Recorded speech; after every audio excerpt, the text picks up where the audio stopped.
Hey everyone, welcome back to Two Idiots Review. I'm Caleb. I'm Hannah, and we are here to talk about Rocketman, which is not a sequel to The Rocketeer. Like, I'm just kidding. No.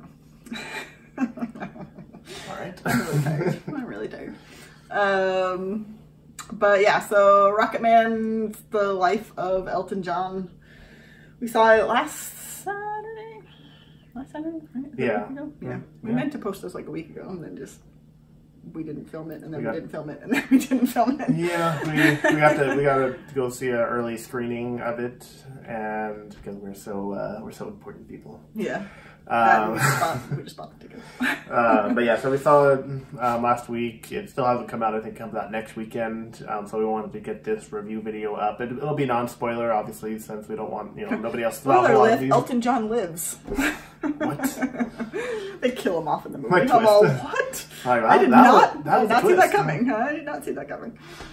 But so we're just going to discuss just general aspects of it, whether we liked it, disliked it, certain things without spoiling too much. Yeah, I mean, I feel like if you're a fan of Elton John, you probably, like, I like his music, but I didn't really know too much about his life, because, like, whatever. And I wouldn't say that I hate his music, but it was never my thing. Like, I know some of his more bigger songs, but it's not something that I have on my phone. It's not something that I listen to. I didn't grow up listening to it. I definitely didn't grow up listening to it a little before. Well, but I mean, like, sometimes you can grow up with music that's before your time. Like, I feel like I wouldn't say I grew up with Elvis, but I knew more of his songs and more of Johnny Cash, because, you guys played Johnny Cash in the car a lot when growing up. But Elton John, not so much. I feel like for me, and probably for a lot of people, the movie Almost Famous kind of put Elton John on the map a little bit for me, like, just because Tiny Dancer is in that movie, and so, like, it just, kind of put that song back on the map for, like, my generation and, like, younger generations, just because then it was like, oh, what's this? And the movie was really good, but we're not here to talk about Almost Famous. Yeah, so, like, it's basically, it wasn't what I expected. Yeah, it was because not what I expected either. I expected it to be more of, like, the normal biopic, which, it's about the life, which is fine, and I expected his music to be incorporated through, like, the writing sessions or, like, through performances. That's not always how they use the music in the movie. No. So I wasn't expecting it to kind of be, which, I mean, I guess I should have been because it's Elton John, but I wasn't expecting it to kind of be like this big spectacle that it was. So that's actually on me, because I should have known better, especially since Elton John is a producer on the movie. But I mean, and here's the thing, like, I love a good movie musical. Probably not so much, but I do enjoy musicals. So, like, I was, like, okay with it. There was just a few times throughout the movie where the way they incorporated the music kind of took away from the dramatic moment, or like, this intense moment that was happening, where I was like, oh, I wish they hadn't used the music that way. But I mean, all in all, as a general movie, I mean, it was pretty good. It wasn't, my favorite biopic, and I've seen a lot of biopics. But it was okay. It had its moments. For me, I went in, I haven't seen as many as she has. I've only seen probably one, I think, which was Walk the Line, based on Johnny Cash's life, which Johnny Cash I was a little bit more familiar with his music, his life, and everything like that, so maybe that's why I gravitated more towards that. I didn't see the recent one of Queen. Yeah, Bohemian Rhapsody. I haven't seen that yet either. I meant to. So yeah, I haven't seen that. But I went in comparing it to Walk the Line, how they portrayed that. Since, I mean, Johnny Cash was a little bit before Elton John? Yeah. I don't know when Elton John's time was in, like, the 70s and 80s, whereas his was the 50s and 60s. But so I went in kind of comparing the two movies, since they were very similar in the, they're telling the life of a musician who obviously had a lot of difficulties in life, and also both dealt with drugs and, the life of a musician. Spoiler.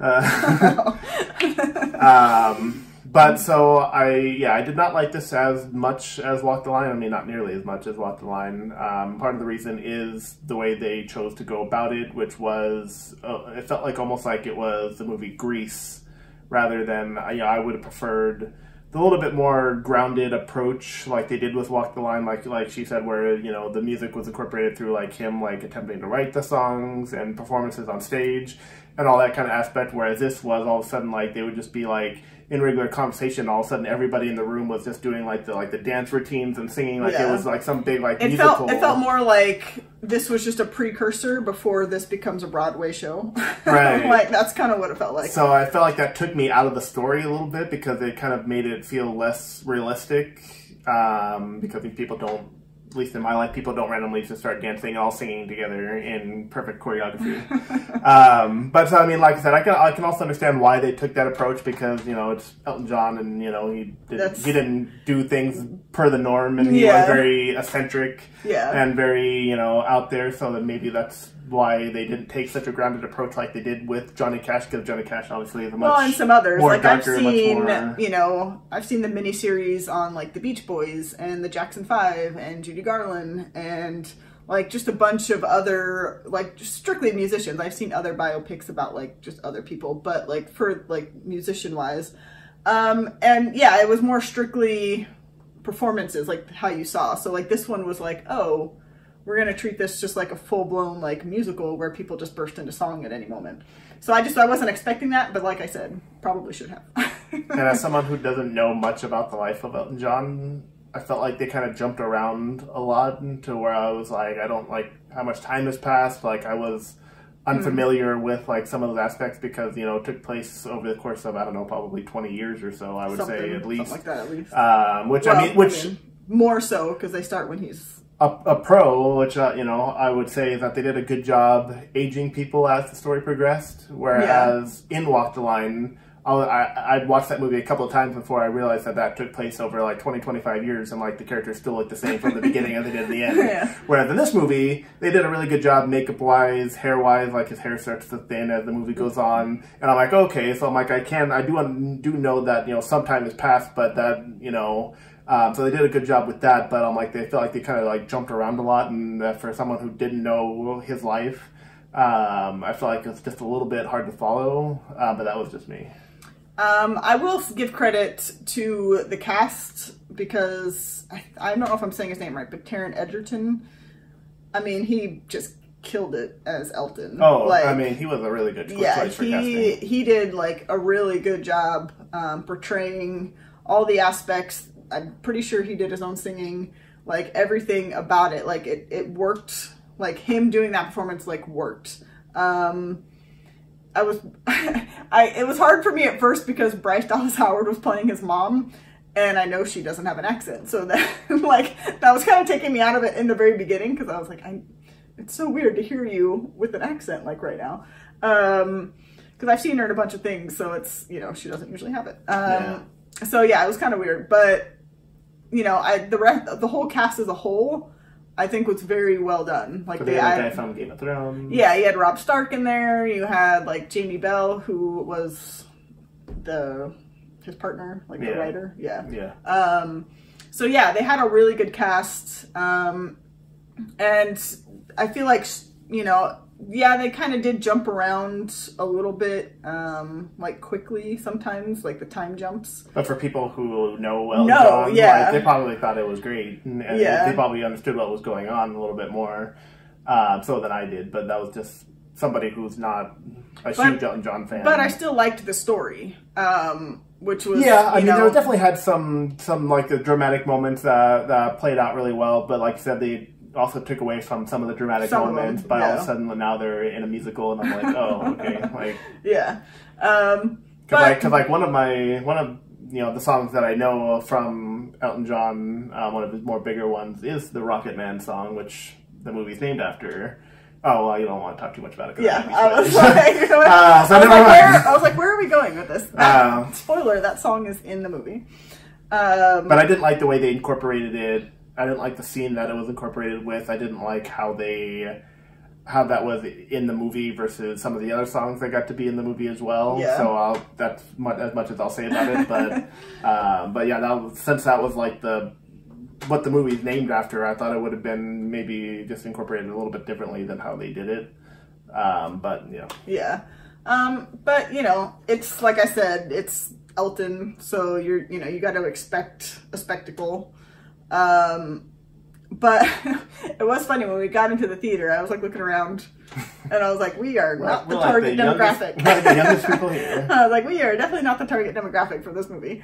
But you know, so it was fun to kind of see other people, like, that maybe grew up with his music and were just massive fans this whole time, kind of seeing their reactions to it. Considering it was like an early type of showing and it was just one showing, like it was full. We were surrounded by people who were obviously really big Elton John fans.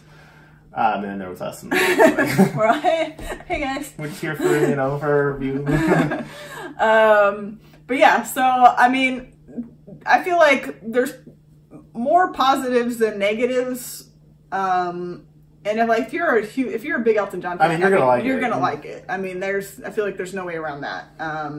Just go in knowing that it's like a big spectacle. I keep saying that, but that's what it is.